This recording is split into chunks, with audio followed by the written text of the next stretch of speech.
अनिकाज किचनमध्ये तुमचं खूप मनापासून स्वागत आहे। आज अनिकाज किचनमध्ये कोथिंबिरीची थापेवडी बनणार आहे। ही छान खूप टेस्टी अशी ही थापेवडी बनते। ही आपण नुसती नाश्त्याला सुद्धा खाऊ शकतो किंवा भाजी म्हणूनही खाऊ शकतो। अशी ही टेस्टी थापेवडी कशी बनते ते आपण बघू। टेस्टी अशी ही थापेवडी आहे, तुम्ही पाहू शकता। खूप छान टेस्टी अशी स्नॅक डिश आहे।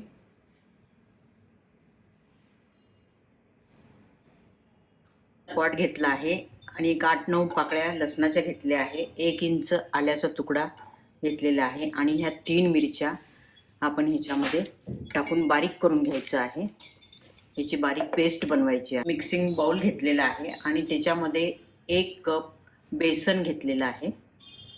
त्याच्यामध्ये 1 पाव चमचा ओवा घातलेला आहे, अर्धा चमचा धना पावडर आणि चवीनुसार मीठ घालायचं आहे आणि चिमूटभर हिंग घालून घ्यायचं आणि अर्धा चमचा हळद आणि जे मिक्सरला आपण हे बारीक करून घेतलं होतं मिरची, ती मिरची लसूण आणि अद्रक ह्याच्यामध्ये घालून घ्यायचं आहे। तुम्हाला तिखट जसं हवं असेल तसं त्याप्रमाणे तुम्ही तिखटाचं प्रमाण कमी जास्त करू शकता। आणि नंतर याच्यामध्ये आपण 2 कप पाणी घ्यायचं आहे। 1 कप बेसन घेतलं होतं तर 2 कप पाणी घ्यायचं आहे। छान आपण आता मिक्स करून घ्यायचं आहे।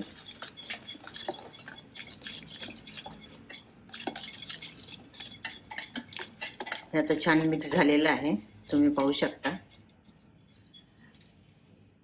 आणि ह्याच्यामध्ये आपण 1 वाटी निवडून स्वच्छ धुवून कोरडी करून अशी 1 वाटी कोथिंबीर बारीक चिरून घेतलेली आहे, ही घालून घ्यायची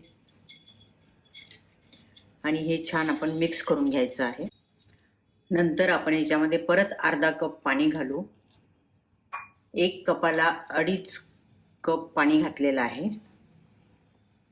आता हे छान मिक्स झालेलं आहे। गॅसवर पॅन ठेवला आहे आणि हे आपण याच्यामध्ये घालून घ्यायचं आहे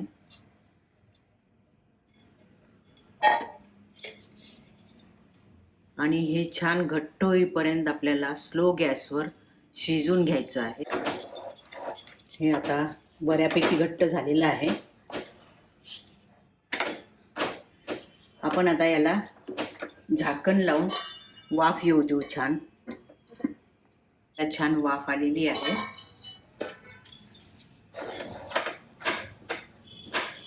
बेसन पण छान शिजलेलं आहे। आता गॅस बंद करून घ्यायचा आणि याला थोडंसं थंड होईपर्यंत आपण ठेवायचं आहे। घेतलं आहे आणि त्याच्यावर आपण तेल घालून घेत आहे आणि हे तेल छान सगळीकडे पसरून घ्यायचं आहे।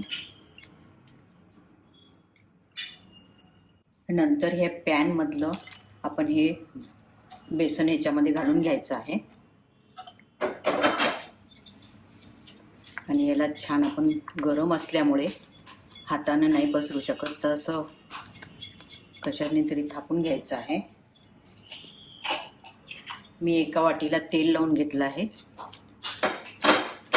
आणि हे आपण असं छान पसरून घ्यायचं आहे। छान आता थापून झालेलं आहे, तुम्ही पाहू शकता।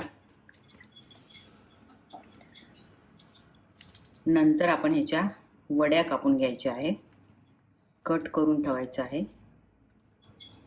लहान मोठ्या तुम्हाला जशा आकारात हव्या असेल तशा तुम्ही कट करून घेऊ शकता।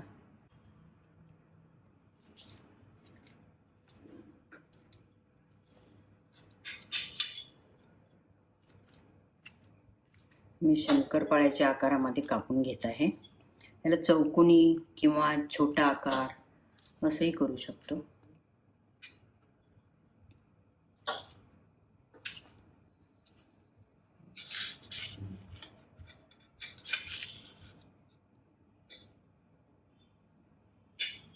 अशा छान वड्या आपल्या रेडी आहे। ह्याच्यात सांगायची एक टिप म्हणजे हे बॅटर तयार झाल्यानंतर जास्त थंड होऊ द्यायचं नाहीये। थोडंसं गरमपणा गेल्यानंतरच आपण थापून घ्यायचं आहे, थंड झाल्यानंतर थापल्या जाणार नाही वडी बरोबर, म्हणून थोडंसं गरम असता वेळेसच थापायचं आहे.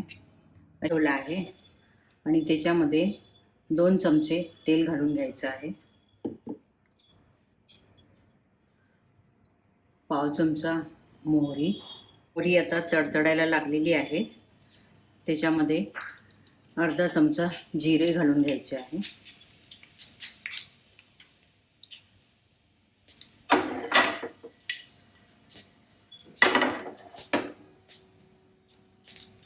नंतर एक मीडियम साईजचा कांदा बारीक चिरून घेतला आहे, हे आपण याच्यामध्ये घालून घेऊ. आणि 5-6 कढीपत्ता आणि याला छान गुलाबी रंग येईपर्यंत आपल्याला कांदा भाजून घ्यायचा आहे. नंतर याच्यामध्ये 2 चमचे हे वाळलेलं नारळ आहे, किसून घेतलेलं आहे, हे 2 चमचे घालून घ्यायचं. याला पण थोडंसं आपण भाजून घ्यायचं आहे. आपल्याकडे जर नारळाचा किस नसेल तर डेसिकेटेड कोकोनट जरी टाकलं तरी चालते. नंतर आपण ह्या वड्या जे बनवून घेतल्या होत्या या वड्या सर्व घालून घ्यायच्या ह्याच्यामध्ये.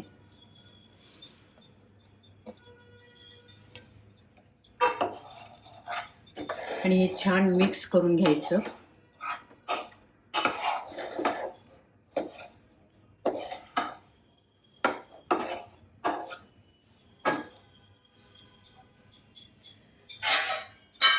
नंतर याला झाकण लावून एक वाफ आणून घ्यायची आहे. छान वाफ आलेली आहे. अशी ही आपली थापेवडी रेडी आहे. टेस्टी अशी ही कोथिंबिरीची थापेवडी तुम्ही पाहू शकता. खूप छान टेस्टी अशी स्नॅक डिश आहे, किंवा पोळीसोबतही तुम्ही खाऊ शकता.